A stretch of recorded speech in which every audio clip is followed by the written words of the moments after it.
Start strong, finish strong. Wolf is always scratching.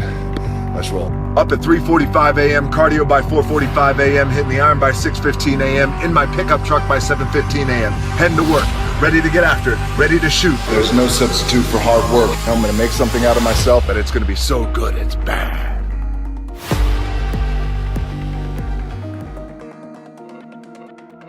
Instead of telling you what I think you should be doing, or how you could be better, or I thought, well, let me just speak from the heart, speak from my gut, and really not have anything prepared, but just tell you what's worked for me. And maybe some of the stuff that's worked for me might work for you now, currently, presently, as you guys have your goals and ambitions, but then further on down the line, as you guys continue to live your life. This idea and this notion that you could be anything you want, and you can accomplish anything you want, right? We hear that. You've heard that from the time you were little boys. You hear that now. You're already incredibly accomplished. You guys know that. The thing that has worked for me is to remember the hard times. So, and I'm sure you guys all have your processes. And again, I'm going to tell you what's worked for me. So before a big movie comes out, before, back in the days when I was wrestling with WWE, a WrestleMania match, anything big that would happen, I would always take a moment and I'd just remind myself, all right, I was evicted when I was 14. We were kicked off the island. We couldn't live in Hawaii. Had no place to live. A lot of shit happened then when I moved to Nashville. I was arrested multiple times by the time I was 16 years old. I would remember that, and it allows me then to be present in the moment and understand, holy, the stuff I have around me right now, this is the shit that I dreamed of when I was a kid. I am here. I played for University of Miami, played for great teams. Warren Sapp, Ray Lewis, they were my teammates. They were balling. Warren Sapp was playing tight end that time. I was starting defensive tackle. Yeah, they moved him over to D-line. And he looked at me, he's like, yo, dude, I'm gonna take your spot. I said, you ain't taking my spot. He said, I'm gonna take your spot. I said, no, you ain't. We battled, and he took my spot. Now you can imagine how that with me, because there goes my opportunity. He went in, switched to defensive tackle, lit the world on fire. Well, what that did, it crushed me, it crushed my dreams. I had a piss poor senior year, zero production, no NFL, no combine invite, nothing. Finally went to the CFL. Calgary Stampeders, making $250 a week Canadian. I had to send that home to my wife at that time. I had no money. So I remember that. I got cut from Canada.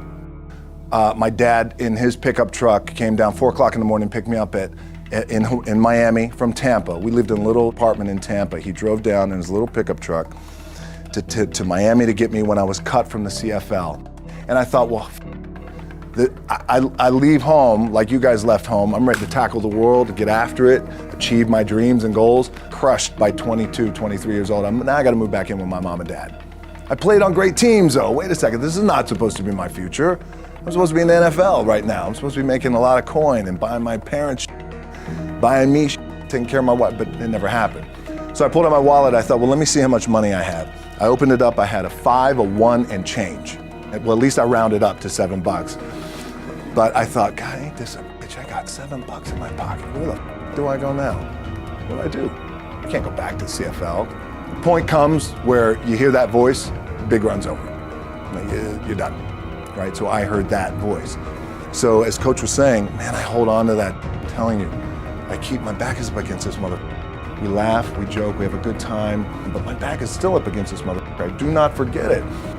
What this also helps me do, and again, it works for me, is at some point, you gotta be tired of not being number one. You have to be, and you gotta play angry, and I play angry. Now, I'm cool and calm with my approach, and when I step out on my field, which is a set, or, you know, like, there's some, and you're always gonna have haters, and haters are like, well, God damn, man, how many movies are you gonna make, or how much shit are you gonna do? Like, you do a lot of shit. I say, yes, it's my ambition. Of course, why not? I could do it. Yeah, I love what I do. And not only that, but in what world do we not work every day? my back is up against this thing, you know, and I started to play angry, by the way, and I still play angry. My last match, Brock Lesnar, transitioned, and I realized if I had to be great at something, I wanted to be great in this world of Hollywood and movie making, producing and entertainment, I had to commit, like you guys have to commit. Obviously, you commit to something, commit to the goal.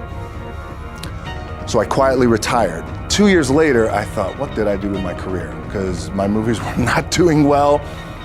I was written off. It was around 2006, 2007. I was like, I left, I pulled a Jim Brown.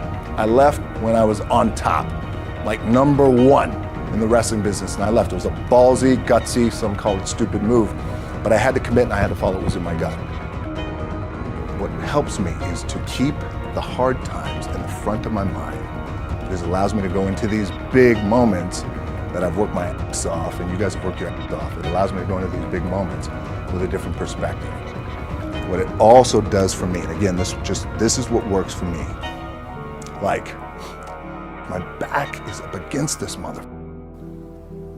Every day, it's against this wall. But it's up against this mother because it's what I believe in. And when my back is against this mother, then there's nowhere to go but that way.